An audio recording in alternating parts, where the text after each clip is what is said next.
Hola chicos, bienvenidos al último video de parásitos antiparasitarios. La verdad que este video es un toque corto porque antiparasitarios, primero que no hay mucho, no hay mucho para hablar, arrancamos de ahí. En realidad muchos de los fármacos que se usan como antiparasitarios también se usan como otras cosas, por ejemplo antifúngicos o hasta algunos son antibióticos, entonces no todos los antiparasitarios son realmente antiparasitarios, pero se pueden usar por alguna de sus propiedades. Por otro lado, el tratamiento de los parásitos es muy complejo porque cuando hablamos de antiparasitarios tenemos que pensar que esos fármacos tienen muchos adversos. Todos los antiparasitarios que vamos a ver tienen muchos adversos. Entonces, normalmente los tratamientos, que además son larguísimos, no son concluidos. Precisamente en patologías como Chagas, patologías medio que se resuelven solas. Ya para otras patologías sí tenemos tratamientos que son largos, como por ejemplo si hablamos de sarna, es un tratamiento muy largo que involucra no solo el antiparasitario en sí, pero también medidas higienodietéticas. Y en esos casos tenemos que tratar toda la familia. Entonces el tratamiento antiparasitario tiene que ser muy personalizado porque debido a los adversos no todas las personas pueden tomar las mismas medicaciones y al mismo tiempo tenemos que estar pendientes de todos los cambios que hay que hacer en cada hogar, limpiar cada tipo de cosa, limpiar los juguetes, limpiar las camas, cambiar las sábanas, lavar las sábanas o ropas con agua caliente. Entonces hay un montón de asteriscos en esos tratamientos. Por lo cual es un poco difícil simplemente tener una guía de tratamiento de los antiparasitarios. Y además de todo eso, como los antiparasitarios son medicamentos muy viejos, ya casi no se ven, ya casi es difícil conseguirlos también, porque no son medicamentos de que genere mucha ganancia para los laboratorios. Entonces, tampoco es tan fácil de conseguirlos. Por esa misma razón, porque como son muy viejos los medicamentos, también hay poca investigación en esos medicamentos, por lo cual no hay innovación. Es lo que dije en alguno de los videos, son patologías de la pobreza y como no hay plata, no hay investigación, no se hace casi investigación. Entonces vamos a hablar un poquito de los medicamentos que podemos encontrar. Creo que el que más van a conocer ustedes es la ivermectina porque estuvo muy hablada durante COVID, pero tenemos un montón de medicamentos y esos medicamentos van a estar organizados dependiendo de qué rama de los parásitos estamos hablando. Porque los medicamentos para protozoarios y medicamentos para eumintos o artrópodos no son los mismos. Piensen que los protozoarios son microscópicos, son chiquititos, entonces podemos usar algunos medicamentos que también usábamos para bacterias. Por ejemplo, podemos usar metronidazol, TMS, trimetroprima, sulfametazol, que es uno de los antibióticos, y también vamos a usar Nutifimox y también vamos a usar benznidazol, por ejemplo. Entonces, cada uno de esos medicamentos va a tener alguna organización en lo que está haciendo. Por ejemplo, el metronidazol se usa porque inhibe la síntesis de ADN. Pero si inhibe la síntesis de ADN, puede ser que inhiba la síntesis de ADN a nosotros, por lo cual tiene bastantes contraindicaciones. Y esas contraindicaciones también rigen el tiempo de uso. No se usa metronidazol de forma sistémica por muchos días, pero sí puedo usar de forma cutánea, puedo usar en cremas que también se usa para otra cosa, por ejemplo, acné. Entonces, es un medicamento que podemos usar para vaginitis, por ejemplo, tricomona vaginalis, podemos usarlo para infecciones de entamoeba, de giardia, que son infecciones intestinales, pero no es su único uso. Hay distintos usos dependiendo de qué estamos hablando. Si pasamos a la primetroprima, podemos tratar la malaria, pero tiene tantas contraindicaciones que no se puede usar en pacientes muy ancianos, no se puede usar en embarazadas, en distintas poblaciones. También tiene cosas curiosas como que cambia la coloración de la piel. Entonces, a pesar de que lo podemos usar para plasmodium, para toxoplasmosis, tenemos que tener mucho cuidado en quién lo usamos. El benznidazol se usa para Chagas en conjunto también con otro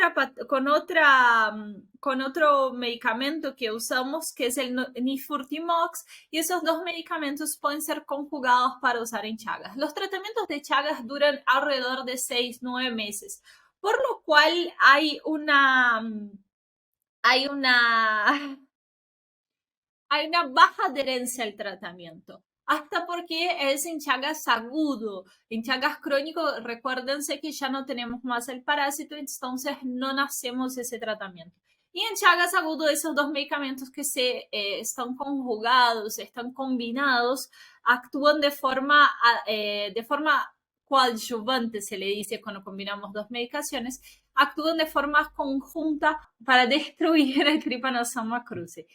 Idealmente tendríamos que tratar todas las personas, pero los tratamientos de Chagas agudos se hacen en mayores de 18 años y con consentimiento, porque hay muchísimos adversos de ambos medicamentos. De hecho, acá lo voy a leer del propio apunte que yo les compartí. El Edward Cox, que es uno de los jefes de la FDA, que es Food Drug Administration, que es una agencia, sería como la SENASA de Estados Unidos, propuso que hay que hacer medicaciones más efectivas y más seguras para Chagas porque hay muchísimos adversos y no hay forma de tratar a esas personas. Ya, el TMS es un antibiótico que creo que ni siquiera lo mencionamos mucho en la parte de bacterias porque es un antibiótico que se usa para infecciones urinarias más que nada y también se puede usar para toxoplasmosis o para neumocitis hirovechi. Son antibióticos que se usan más que nada en pacientes con HIV y se usan de forma combinada con los antirretrovirales porque no tienen tanta interacción con ellos. Después pasamos al albendazol, que se usa para protozoarios y también se usa para algunos eumintos. El albendazol en realidad tiene muchísimos adversos y por eso casi no se usa. Vértigo, cefalea, fiebre, náuseas, alopecia. Entonces puede causar ictericia porque actúa en el hígado. Entonces hay un montón de contraindicaciones para usar ese albendazol. Y ahí pasamos directamente a los helmínticos, los antihelmínticos, que son los antiparasitarios que podemos usar a los parásitos macroscópicos. Y ahí tenemos el praziquantel. El praziquantel se usa bastante. De hecho, se usa de forma tópica, como por ejemplo para la migrans, y también se usa de forma sistémica para esquistoplasmas, para teniasis. Creo que de lo que más se usa es el praziquantel, que no se debe usar si hay una cisticercosis ocular, porque puede dañar más el ojo que el propio cisticerco. Entonces hay que hacer otros tratamientos en esos casos. Obviamente no se puede usar embarazadas ni en lactancia porque es teratogénico. La ivermectina, que es el que les dije al principio, que es más probable que conozcan, que se vio in vitro que podía matar el virus del COVID, el coronavirus. En realidad es muy tomado los pelos eso, porque si vos pones in vitro hay un montón de sustancias que actúan contra los virus y te sacan los virus y los matan, pero cuando vemos las concentraciones que necesitamos para utilizar, para matar y realmente que funcione, son concentraciones tóxicas para el cuerpo. Entonces hay toda una línea, realmente hay una línea de investigación seria sobre eso, pero toda la propaganda que se hizo en la televisión, la verdad que no era uno tome ivermectina y listo, y obvio se comprobó eso, era un fake news, pero bueno, seguramente escucharon hablar de la ivermectina. Básicamente la podemos usar para las filarias, podemos usar para algunas patologías que ni siquiera vimos, como el loa loa, que es una patología asiática. También podemos usar para oncocercosis y estrongiloides, que sí es muy prevalente acá en Argentina. El mebendazol es muy parecido al albendazol, son primos, tienen casi la misma fórmula los dos, y se usa básicamente para algunos aumentos que son aumentos tisulares. No se usa tanto para los aumentos digestivos, sino que los que están en los tejidos por su forma de distribución del fármaco. Y después el Albendazol, que ya habíamos mencionado, que es muy, muy eficaz para los amigos, inclusive más eficaz que para los protozoarios.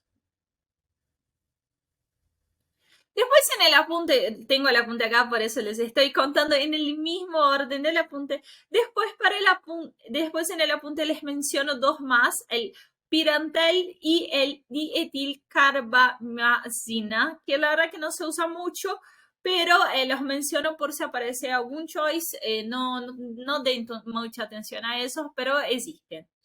Por último, les dejé un cuadrito en el apunte hablando qué es lo que podemos usar para cada uno de los bichitos y ahí tenemos los nematodos, los cestodos y los trematodos. Ese video quedó muy cortito, lean el apunte, no les van a tomar mucho de antiparasitarios, la verdad que no se toma casi antiparasitarios, tampoco casi vas a recetar antiparasitarios, así que son medicamentos que si realmente los necesitas podés googlearlos o podés guardar el apunte para cuando los necesites. Y el día en el futuro que lo necesites, que no creo que lo vayas a necesitar, yo creo que receté antiparasitarios durante la rotación de dermato y nada más, con par de sarnas y dábamos ivermectina y hacíamos toda la parte de higiene dietética, que es aún más importante que los antiparasitarios. De hecho, la parte de higiene dietética está explicada con cada uno de los bichitos. Si un ciclo ano-mano-boca, tenemos que lavar bien las manos, lavar bien los alimentos. En un caso de sarna hay que hervir toda la ropa para matar las hembras y también los huevos. Y si son protozoarios, hay también que tener mucho cuidado con la caca, con lavado de manos y con la alimentación. Así que quedamos por acá. Espero que les haya gustado ese módulo de parásitos, que es el módulo más hermoso, creo que es el más hermoso de todos. Y que tengo que les empiece a gustar realmente la microbiología.